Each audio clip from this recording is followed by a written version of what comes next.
Hello, traders. Today is Thursday, July 3rd, and this is my analysis for the Kiwi dollar, and we're going to be on the daily time frame to start.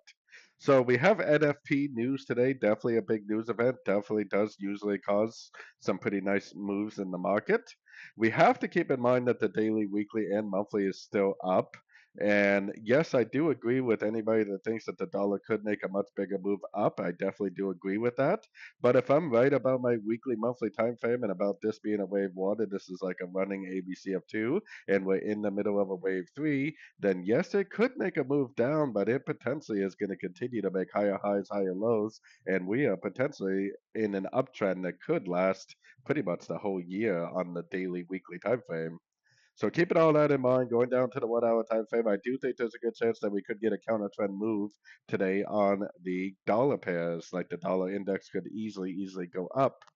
But for me personally, I mean, because the daily, weekly, and monthly is still in an uptrend, even if it does, make a move to the downside, I'm still going to be looking at this move to the downside as nothing more than possibly just a pullback to the higher time frame uptrend.